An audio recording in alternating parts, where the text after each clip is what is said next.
What's up, y'all? Out here doing some yard work with the wife, trying to do better. I'm wearing gloves when I do yard work so my fingernails won't get so dirty. That's a bad look when you're a barber. Dirty fingernails. Trying to take care of my waves too. Like I said before, I'm not a legit waver. I just kind of like a little ripples, a little style. I like them to connect.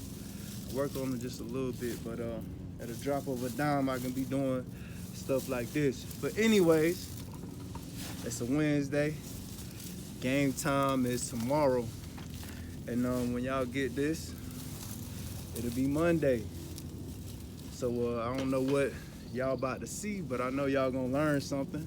So I'm really excited. I get hyped when I know somebody about to learn something. So y'all stay tuned, enjoy the video, get back to work.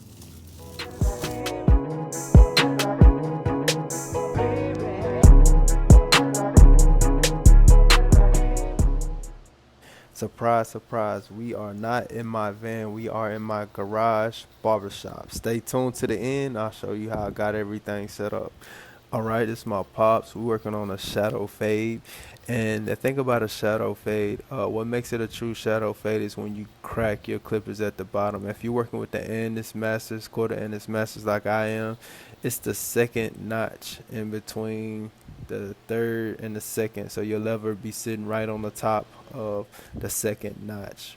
Then you want to open it up, and then you want to go ahead and finish this guideline. This is one guideline. Remember, I look at the fade as the first half, which is the bottom half we're on right now, and the top half, which we're sitting right up under. But first we're going to focus on this and just setting in a nice guideline for this drop fade. I didn't clean the top up first. I went straight in for my guidelines with the shadow fade, but my pops go with a 1 on top, and that 1 keeps pretty much everybody dark. But we're gonna go ahead and smooth over the top, just working on this side, and once we smooth over, we're gonna flip that 1 guard around, and we're gonna go ahead and work on that second half of the fade. And I have it closed, so I'm gonna go ahead and set in my guideline, my first guideline for the top half of the fade, and we're just gonna stay consistent um, with the shape of the head and the guidelines that we put in to the bottom of the fade. Now we have our 1 guard open, and this is where you want to be light-handed. Just check out my strokes. I'm not digging. I'm being gentle. I'm gliding over. I'm letting the clippers work, and it's just basically it comes together on its own. And one thing about the this is that we're trying to find our zero guard. That's how I look at it. And we have our zero guard on right now. Once we get that bottom half taken care of, as you seen, we already got it taken care of. Once you get that top half of the fade taken care of, this is where the magic happens. Once you put that zero guard on, you want to do the same thing, basically opening, closing, and just having that barber's eye and making it come together. Once you get that bottom part taken care of, that top part come together, put that zero guard on, and just watch the clippers do the work. If you got your stuff tuned, your blades are sharp, that fade's gonna come in. And that's one thing about corded clippers, that reason why I still use them, because of the power. You don't have to force a fade in. You're gonna have consistent power. It ain't gonna be a whole lot of just trying to put a fade in. It's gonna go in. But anyways, we have our corded Andis T outliners, and we're just putting that line in. And as you can see, it's faint. Like, it's really faint. You can see it. And once you put that line in, you'll be able to see your blend way better. And I usually do this last, but because I'm recording and showing y'all, I'm gonna go ahead and put that line in. And the same goes for the Andis T outliners. That cord, it's putting out power. So when you lay that clipper on the hair, it's gonna put a line in, and it's gonna put a line in on the faintest bit of hair. So that's gonna prevent you from pushing anybody back. And I just suggest any beginners, make sure you just feel the power of a corded clipper. If you haven't, don't. I'm not saying not don't get a cordless clipper. I'm not saying that, but just make sure you understand the power of having a cord attached to your clipper. I still use all my corded clippers. For me, I'm still in love with the basics of barbering. After going on almost 22 years of barbering, it's the basics for me. It's mastering and having a strong foundation, and continuing to be a student, man. That's very important to me. And for you up and coming barbers, just understand, um, you always learning, no matter closing what. In on the back neck taper to finish the fade. And I'm starting with my Andis Masters all the way closed, and I'm gonna just work my way up and crack my clipper as I go. um I was able to bring the fade all the way around almost to the back of the head. So it's not going to be too much of, putting any guard on right here, because I'm able to tilt these Andis Masters to, simulate as if I have a one guard on or a two guard on, a zero guard on, to go ahead and finish out this fade. That's the beautiful thing about the Andis Masters. Is definitely so many techniques that you can use, like I'm doing right now, which is the clawing technique. When I'm going down, that's clawing. When I'm raking up, I call that raking. So yes, I really don't have to do too much guard work. I'm just catching, using my free hand, using my wrist control and my tilt to go ahead and smooth out this back area to make sure, we nice faded and blended in. Now that we got everything smoothed out, we about to go ahead and hit that front line. And I already did the C cups for the video's sake. Always going for a sloppy copy, and we go in for the vertical bars first. I did my C cups starting off, and I do that because I know my dad's hair, his haircut. I've been cutting his hair for a long time, but as a beginner, I would want you to come out to the front and hit the farthest line down on those C cups, and just do a sloppy copy. That's my method I use even with the front line. I just go in and I tap first just to get me a frame. An outline don't have to be perfect, and then once I take a look at it, I go back in and I do light taps to get it um, even as possible, to but not taking anybody back. I try to keep it as natural as possible. And my dad, he don't really want just a straight line up. He just wants it, he just wants to be cleaned up. It don't have to be perfect for him, but it's as perfect as it can get for his type of hairline. And you want to be gentle on everybody's hairline. You want to reserve as much as possible, and that's why I use the sloppy copy technique. Going in, tapping it, and just getting something. It don't have to be perfect, and then going back in and touching it up the best way you can without pushing anybody back, but giving them a nice solid line that's gonna last for a minute. All right, facial hair. It's the same, but it's a little different. It's more sensitive around the face, a little bit more curves than the front lining. So you have to be gentle. That's why you need a nice solid pair of clippers like that corded T outliners, and they when you put them on there, it's gonna hit. Last thing you want to do is irritate somebody's face by trying to hit the same area over and over again. We have our razor out right here, and we just gonna put that thing at a 45-degree angle, and we're gonna stretch the skin, and we just sliding, and we're taking our time. It's all about your count, your reps, your repetitions. I started off 1, 2, 3, 1, 2, 3. That little pause is everything, and once you get that repetition with your 1, 2, 3, it becomes it just becomes, you don't have to think about it.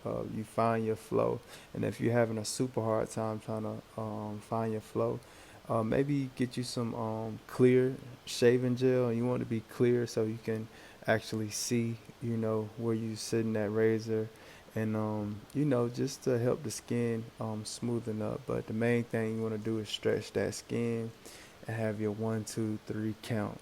1, 2, 3, and it just gets better and better. So don't get frustrated. Keep on working on your 1, 2, 3 count, and yeah, you'll put now that right we got our line up in. We can definitely just catch the fade and just see how it's flowing.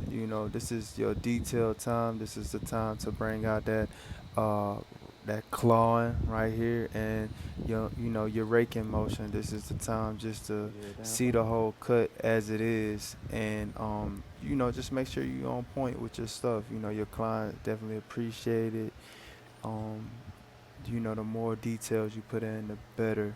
And as you can see, everything's smooth, and that's what you want.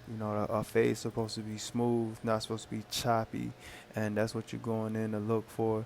And you just take your time and just record your stuff, so you can go back and look at it and see what you could have done better. And it's important, man, to grab that kid in the neighborhood, or your one of your siblings, or somebody who's close to you who let you cut their hair. Take your time, and yeah, this what becomes of it, man. This how I basically started. Anywhere and everywhere, if I could have somewhere to plug in my clippers, I could cut. So yep, this the cut. This is the lineup. My pops, he don't like a hard lineup. He just like a nice touch up without you trying to force it to be straight, just nice and natural. All right. What's up, y'all? This video, I'm gonna go into details as always, and just show y'all the basics of barbering itself. And this is my setup that I did in my garage. This is simple, this is your basics. You can do it. You can set up your station anywhere. That's the beautiful thing about barbering, is however you want it to look for you, it can look that way. And you can slowly climb from that area, but you got to start somewhere. That's the thing. And where I sprouted, where I blossomed as a barber, it was in college when I went to Georgia Military College, and I took my clippers with me. And it was my first pair of professional clippers. I think it was like the taper, like 2000. It was like the wall, and then it was like the trimmer that came with it. But anyways, it's wherever you at, really. That's what barbering is. So don't think too much in it. Just do it. I'm going to show y'all this right here. So coming in closer. All right. It's a lot of stuff here. It looks like a lot of stuff, but I'm gonna break it down for you. And again, this is my outlook. It's my opinion. But as far as the results I got from it, it's the best results. And I used a lot of clippers, but the corded Andis. Pop this off for you. Just my guard. The original blade. I done all of this modifications myself, and this right here, your corded Andis Master, is all you need. I'm gonna just say that off jump, because I want y'all to build a clientele and begin to gain profit. Your next step that you would probably want to go with is just getting a simple razor. Andis Master, Andis T outliner, corded, and a razor. will help you begin to gain clientele. Now, you're gonna need your disinfectant solution to clean your combs and your brushes. Of course, you're gonna need those. You're gonna need some oil, and you're gonna need your cleaning solution, because there's no way around being sanitary. You don't want to pass germs. You don't want to you don't want to be known for that. And plus, you may not have your license right now, so that's a big thing. You just want to be as clean as possible. You just don't want to spread any germs. You don't want to do that no matter what. Okay, like I said, keeping it simple. That's really. Oh yeah, and your brush.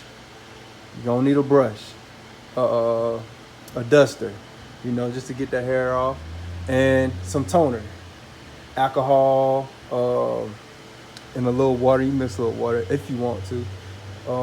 Some type of toner for after the cut to help cool off the skin and clean it real well and to take away that sting. And your guards, your Andis guards. This is the magnetic guards. This is just for this setup. I don't use these guards all the time. I use the ones with the double magnetic, not the single. But this is just for this setup right here. Okay, so that's your basics. That's your basics. And you don't, like I said, you don't necessarily even need a razor. Just these two. I just want to be clear on that, man. Because this thing is simple. You got your cape, and you can use tissue paper as neckties. Like I said, you trying to gain a profit. You're trying to get your skills together and gain a profit. You're not trying to come out swinging off jump. If that's your, I'm talking to the ones. If that's your position right now, you trying to find something to do. You're not trying to spend a whole lot of money, but you want to do it. That's the thing. That I went to school with just this. This is what I went to school with. That's it. Nothing else. Had some combs and brushes, and that was about it. But yeah, the rest you see right here, man, it's just a bonus. We talking about our fast feeds. That was on my last video. We have our Model 10s. These are just bonus. It's just a bonus, man. And just got another pair of T outliners as I went. And my wall detailer talked about this in the last video. Check that video out. But this is as simple as it gets, guys. And you just take a look. All right, guys. That's it. About to wrap it up. About to go inside. And it's hot out here. And that's another thing. I've cut hair in every situation, in tight cramp situations, hot, raining, muggy. I've cut hair in all of that. And that was just my start. You always want to keep you a good headlamp. This is not a good one, so I wouldn't recommend this one. I'm about to get me another one, but you need a headlamp. No matter what, you need a headlamp. You might have your ring light or whatever, but a good headlamp will always ensure that you're ready for whatever situation that you put in. It might not be in your garage. You might have to go to your homeboy house or maybe cutting a kid down the street and you bring your supplies. A good headlight will always, make sure you can see what you're doing so you can do a good job. You need that headlight. But long story short, y'all keep it simple. Start from where you at. Don't think about it too much, and overcome the obstacles. Start. Like I said, it's hot out here. Start where you're at. You don't have to be perfect. Just start. So yeah, it's Nate, and I'm out of here, man. Love y'all. God bless.